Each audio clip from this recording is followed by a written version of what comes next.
Hello my lovelies, Rob here at Kickback Garage. Welcome back. Now, we are continuing on the Series 1 build today in this video. And I think it's going to be like a mixed bag of different sort of things I have to sort out before I can continue. Hopefully at the same time getting rid of some shit off my bench. And yeah, continuing on the continuation.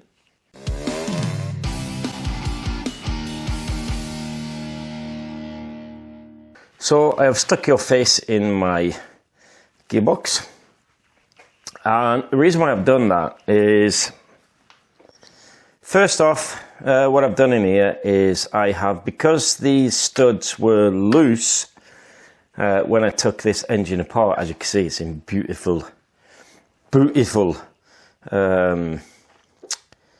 finish now after it's been at the blasters, vapor blasters, aqua blasters it is. An issue has cropped up here, which I have actually never had myself, but I do know it's a common issue when it comes to LI 150 gearboxes and new lay shaft. So this lay shaft is a Casa lambretta item, and it's going to be extremely hard to see, but I've actually had the end plate on this and tried to shim it, but the gearbox locks up, and the reason why it locks up is because the lay shaft is, can you hear that? I'll try and get closer so you can hear it.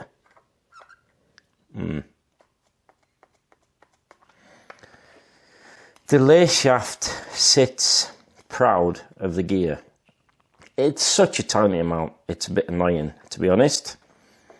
And because I've never had this before, I actually didn't test the gears on the lay shaft before I fit it, which is a bit annoying, but it's easy to take apart. So what I'm going to have to do is, if my lathe has a big enough hole in the center, I can machine this down, and I reckon it's just so little. It's just a tiny weeny bitsy polka dot bikini.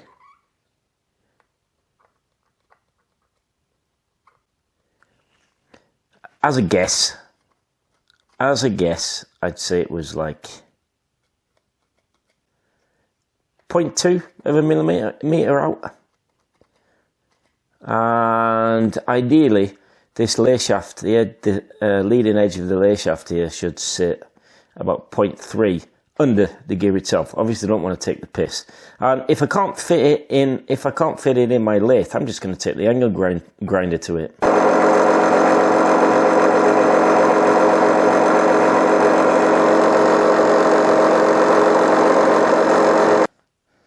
Gears on. It's obviously probably almost impossible for you to see this, but now the lay shaft sits under the gear there by about 0.3 mil, which is what I was aiming for. The lathe and the lies. So what that means now is that when I fit the shim, it won't jam against the lay shaft. Job done. Good morning. I've been a busy bee this morning. I have sorted out shimming of the gearbox. It's a bit of an odd one. I had to actually go all the way down to a 1.7 shim there, fit the clutch. These clutch plates, they were in here when I took it apart, brand new Surflex B. I have changed out the steels for BGM steels. We have got the uni solid basket, so that's all ready to go. It does mean I can start on the top end. The top end, because we are using the original side case, I think in the next video I will be attempting to make a decompression port. So I'm going to make that a video by itself. Right, next job. Right, so my next job is I'm actually going to put a sticker on my door. Sticker on the door. Let's see. Where can I put that? Put that here. Storhaug Scooter Club. It's a bit knackered because this was like curled up in my bag. This is a new club in Norway. Nice lads. And they have saved me a massive job. So a big thank you to all the boys at Storhaug Scooter Club, especially Win. I will show you why. That's a good quality sticker, that is.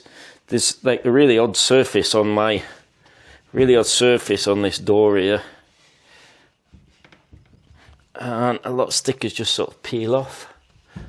Rockingham Crusaders, Copenhagen Scooter Club, Stockholm, Gjøvik, and now Storhaug.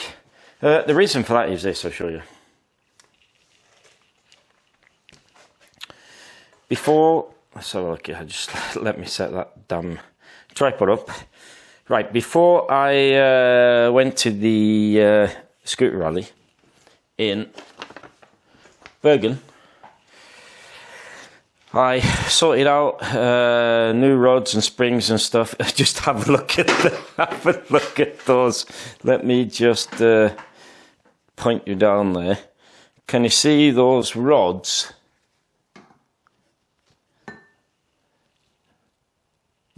They're like bananas. So that's one of the reasons why I hate it. If I see fork rubbers, bolts that have been painted, I know that they haven't overhauled the fork. So this was in a terrible state. So I overhauled the fork, which is good.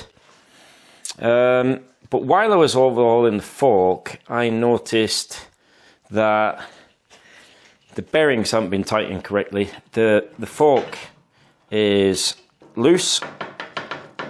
That's not good. What I thought I'd do was take off the headset. Can you see the headset, by the way? It's up there. Take off the headset. When I was going to remove the headset, firstly, the bolt that was in the headset there was actually missing the nut, and this is a special one for the Series 1. And the reason why I hung up the Storhaug Scooter Club sticker is because Gwyn had one in the clubhouse and I got hold of one, and I'm really pleased with that because that could have stopped this build for a long time because everybody is out of stock on them. So I got an original one. And another issue I've got, when I was trying to remove the headset, normally none of the wires are attached. You can just loosen the bolt and lift it up. But this, the front brake cable, let me just take this out of here. The front brake cable, for some odd reason, has been thread up through the fork. That's supposed to go on the outside, so that's stopping. And it's pretty impressive actually, because I struggle sometimes just to get the speedo cable through that hole there, and managed to thread 2 fat cables through there, which is pretty impressive. So I'm going to have to see if I can pull that out of the headset. Let's see if I can. Where is it? Front brake cable, that's this one. It's well and truly jammed in the top here. I hope I can get it out whole. Oh, yeah, I can't. Yep, still impressive work feeding that through there.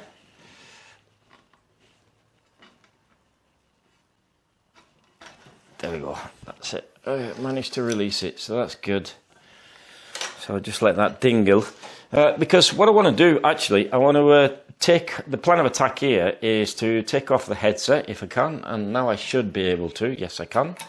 Nice one.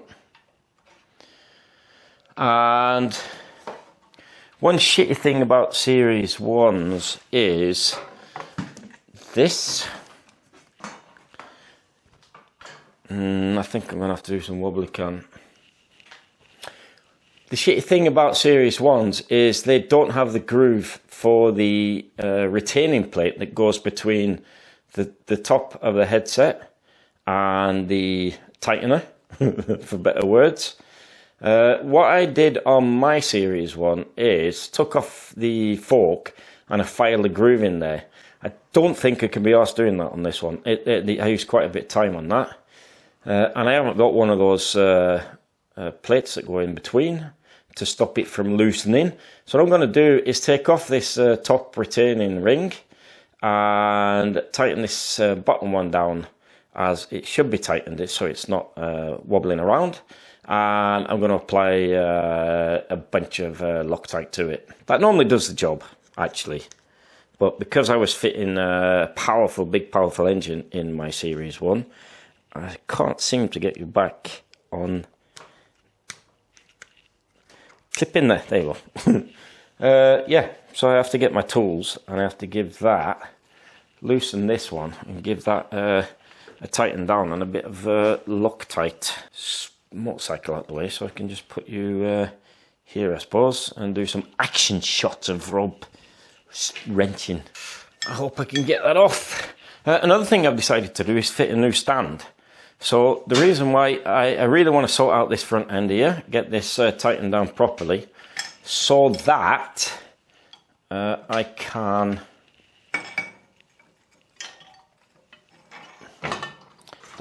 that's actually a bit annoying. I can't get the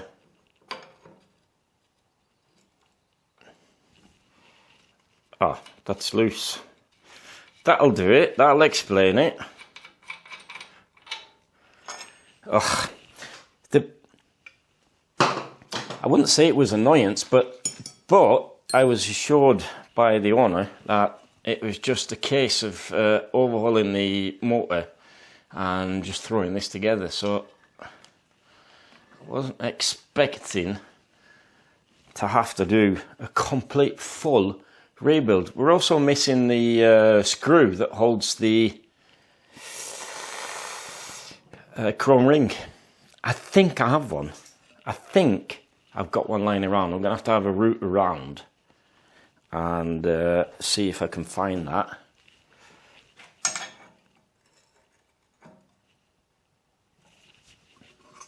So the point here is I don't want to. Now I don't want to over tighten it. These cables are in the way.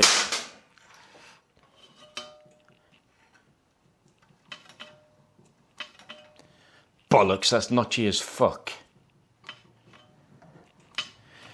Oh, I'm going to have to strip the whole thing and take off the fork. Oh well. Ooh. One step forward, 20 steps back. It's been on this one. I've also, this morning, I fit a new toolbox lock because he'd lost the key on the original one. And I fit with those rivet nuts that I've shown in the TV 175 rebuild. I've also rebuilt the front hub. And as you can see, it's painted. I painted it.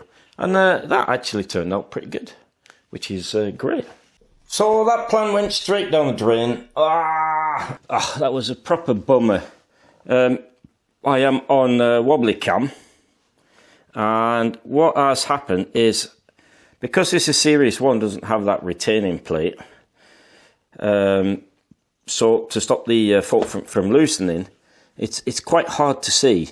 But all the way around, you have these notches where the bearing has been sliding up and down on the fork race. It's the same situation on the lower cup as well. And some places it's more noticeable than others. But whatever I did, I tried to sand it down a little bit, botch, as you do, because I want to get this project sorted.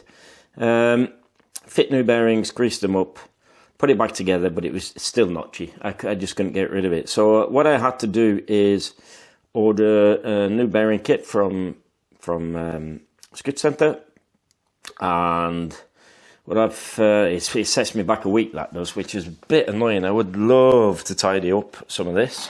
I've got shit all over the bench here. It'd be nice to start bolting parts to the scooter, but I've still got time. What I thought I would do is I have to remove the offending articles, the bearing races on this. One of my least favourite jobs is removing bearing races from frames, especially after they've been painted, because this stuff can sort of stick together. It looks like maybe it's even been out. I don't know, I might be lucky.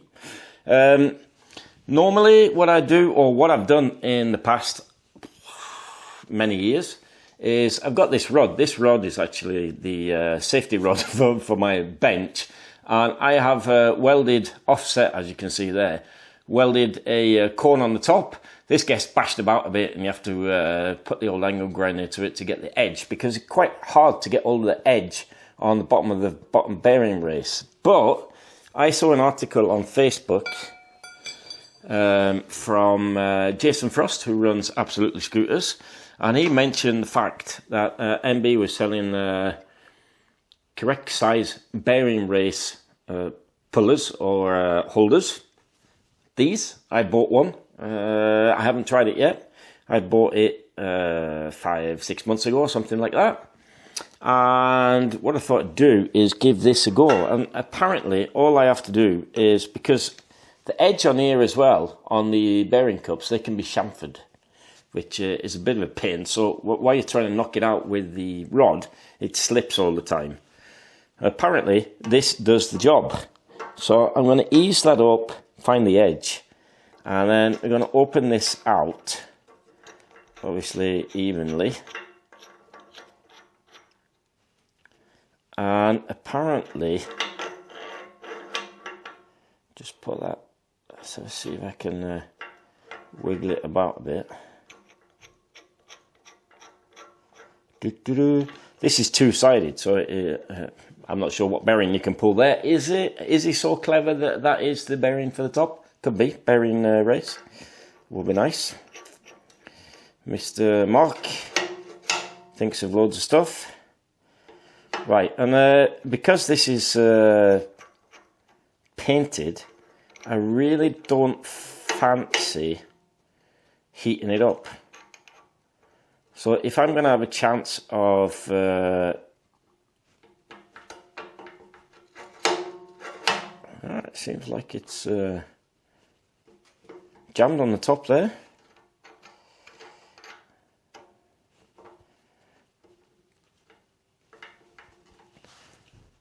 Let's give it a whack and see if it works.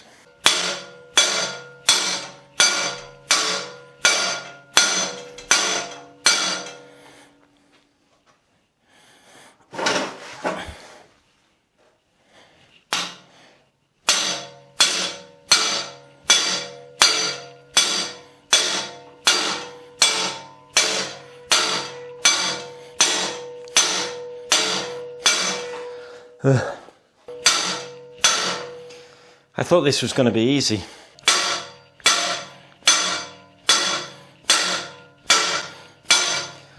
My God. A millimetre? Once it starts moving, I imagine it's going to come out quite easy. But my goodness.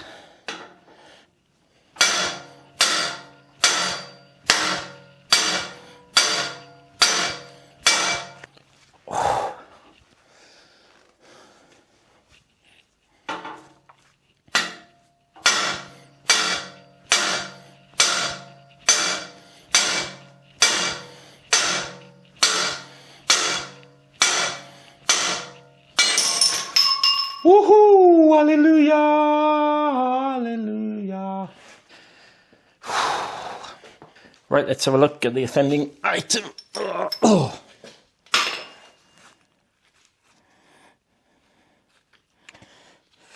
You can see there that this tool just sits on the top of that bearing race top there. While I've got the stand off, there's a a couple of issues on the Casa lambretta stand, which I discovered when I fit one to the Series 2 here, and it's the same issue here as well. And it gave me quite a bit of trouble because I didn't discover it until I was going to put it up on the stand. And what it is you see these flippy stoppers on the original one. If I measure those for you, down to there, they are 27, and on the Casa stand, yeah, they are up to the weld there. They are 33, so they're 5mm too long. And what happens is when you go to once you fit this in place, and you take the scooter down and you go to put the stand up or down, as was the case on the Series 2, then they catch on the screws that hold the bracket that hold the stand in place, which is bloody annoyance. So I'm going to have to cut off 5mm with this on an angle grinder before I fit it, so I don't get that problem. Another thing that I discovered, which is a pin, let me just turn that off, is the Casa lambretta stand spring that doesn't actually fit. This is the what's it called, stainless one. It doesn't actually fit in the groove on the stand there. So what I have to do there is, and what I did last time as well, I'm lucky, I've got a file that fits just inside there, and I have to run it round the edges so that I get enough, get it wide enough so they can actually fit the stand spring. So in hindsight, it's pretty good that I can do this now, because it's boring. It's a boring job.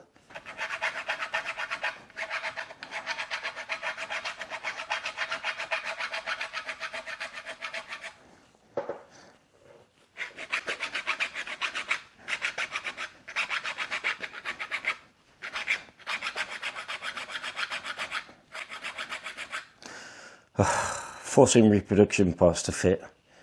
So annoying and unnecessary. In the end, I ended up buying a new brake pedal for this scooter.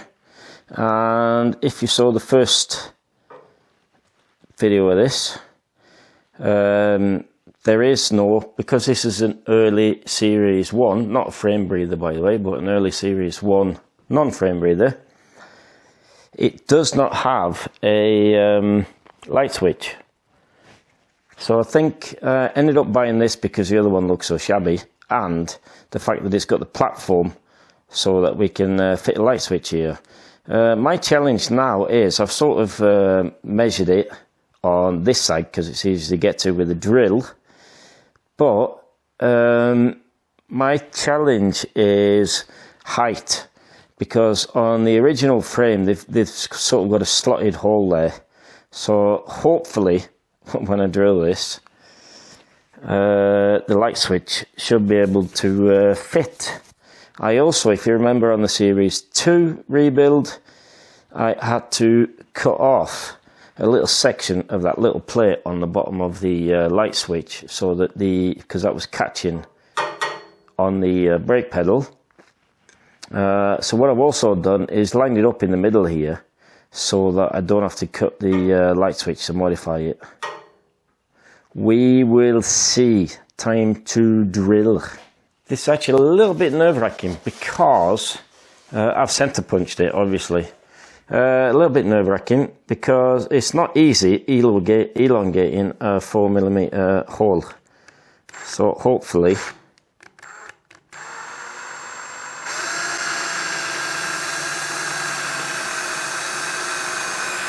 my mark is correct. Moment of truth.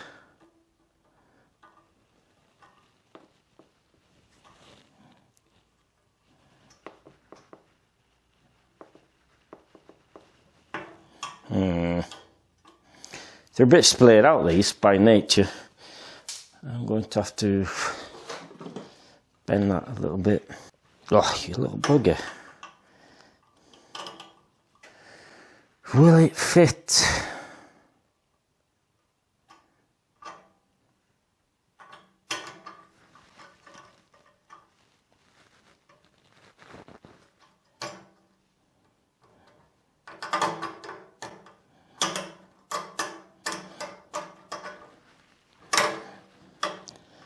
My God, it certainly fits the frame.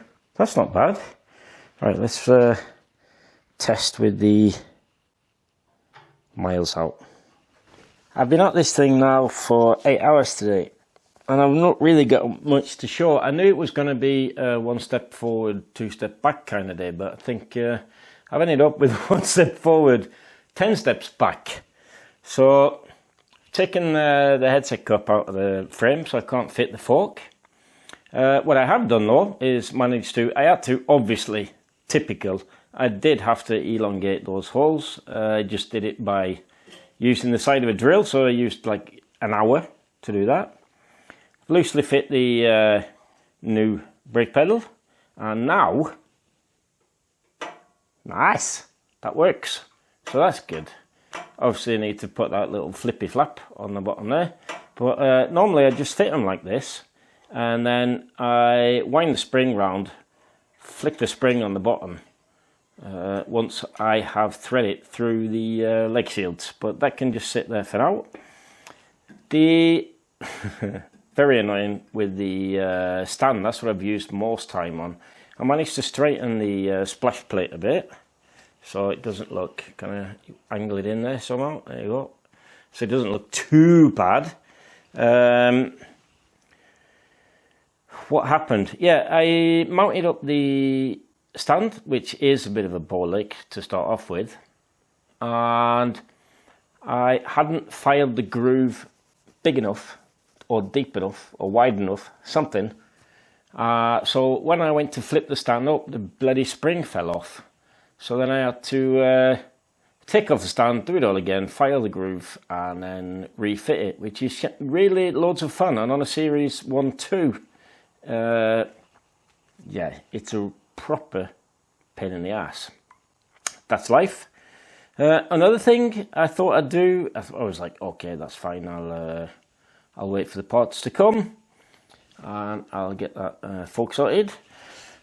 So then I thought I would mount here's my newly painted front hub, very nice. I've also fit a what's-my-jig, a new actuating lever, so it looks pretty as can be. And I thought I'd throw the wheels on, and I get to the wheels, I'm going to put them on, and some Burke, these are fucked basically. Someone's just used big bolts. Why I didn't notice that when I fit the tyre is completely beyond me, but that needs to come off again, because obviously there's a flat rivet on the back side. So the owner wondered why. There was a couple of reasons why the front wheel sat wonky on the hub. One of them was the fact that the links and springs were, the springs and the rubbers were absolutely shagged. The other one is that this obviously doesn't fit flush on the hub, nor will it do on the back one as well, because the rear wheel is exactly the same. So that means, unfortunately, I am going to have to phone up the owner, tell him the bad news. He needs a couple of new rims. I saw FA Italia do some grey ones. Maybe that, or maybe some white ones. I'll confer with him. So I'm not... I've already ordered the bottom bearing race and bearings, so that's a bit annoying. Could have gone on the same shipment, but that is life. And I'll run you over here. This place looks like a shithole. The thing is, today I was going to bolt as much shit on this frame as possible and start to tidy up. So then I thought I would pay some attention to the headset, which should have been a quick job. It isn't. I managed to get rid of some pin on the inside of the lucky key and fit that, so that's good. it's knackered on the bottom, the same as on the last Series 2. Someone's obviously tried to steal this, so it's just mostly for... So it hasn't got an actuating mechanism in there, but it's a lot nicer looking than, although I'm not too keen on the quality of this this one, but it'll do the job. Fit the screw. I bought one of those because I knew I needed that. And very oddly, obviously the controls and everything were really sloppy. I hate that. So what I thought I'd do was like whip them out. I took off the grips. They are Castle lambretta, so I'm saving those. We was missing the shim and the special washer that sits on the throttle side. I had those lying around. I thought that's cool. I can put it together and weld it up, but I can't because it is missing. Can you see it? It's missing the plastic bushings in the end of the handlebar, so I'm never going to be able to get that thing to not be super sloppy. So that's something I'm going to have to order. So it's rims and the kit for the, because these are absolutely shagged. I think these are probably the original. Missing those in the end here. But the worst thing is when I went to take off the controls, this one, that hole is absolutely massive. I think it's been drilled out and they've tried to use an oversized pin or something. I'm going to have to check out how the levers themselves have fared as well. Obviously, yeah, I need to fit a pin there. In the box of bits that I got from Nicholas, who owns this, there was one, so that's good. So obviously someone's tried to fit it, and it obviously wouldn't fit. But what was in there instead was this little cotter pin through there with a split pin on the back. And obviously that wasn't holding anything. That was really sloppy. So that is actually fit for the bin. The owner is very lucky. This is the second one I've donated. Had to donate one of these to the Series 2. And this has come off my Series 1. And the pin, the hole for the brake is perfect nick. Just have to give it a bit of spick and span, spit and polish. So that's a problem averted. They're quite expensive actually, so good job I had that. Another disaster, which is a bit annoying, so I'm going to have a look and see what's available on the market. The gear wire, both gear wires were fitted on this, and the head on the gear wire was massive. I'm not sure what they're from. Indian maybe? I don't know. They're off something else at least. So I had to actually bend up. I had a hell of a time trying to release the cables off this. And what I see they have done, you can see two massive big holes in the... to get those to fit, they've drilled it out. So this is also toast, because when I fit the proper sized ones, they're going to be really sloppy, which is a pet hate of mine. And we have fit on the engine, just give you a little bit of a look-see, we fit new gear mechanism, and this is the MB adjuster block. And there's no point that this is nice and tight if it's sloppy as hell in the headset. So note to self, I need to buy headset rejuvenation kit, dead cheap. That's okay. 2 rims, probably something else as well. And I also bought screws for this. He didn't have screws on the light switch. For some odd reason, I had to do that on the Series 2 as well. I had to shorten these. I'm not sure why. They come a tad long. It was about 4mm. I had to cut them off. And while we're here, this is the headset bolt. It's this bit here actually we're missing. But on all my scooter pushers, none of them had these in stock. So a big thank you very much again to the boys at Storehug. So there's not really that much I can do. next video is I'm going to be completely finishing off this engine, and because we have decided to use the original, can you see it there, side case, I am going to attempt to make a decompression hole, and I'm a bit worried about that. If it goes like it went today, it's not going to go well. So I will knock this video on the head. I'm absolutely shattered. 9 hours work, and I feel like I've done nothing. At least the stand's on the frame, because that was a bit of a bullseye. So I'm sort of happy. It's going forward. I've fit the light switch. I knew that was going to be a bit of a pain in the arse.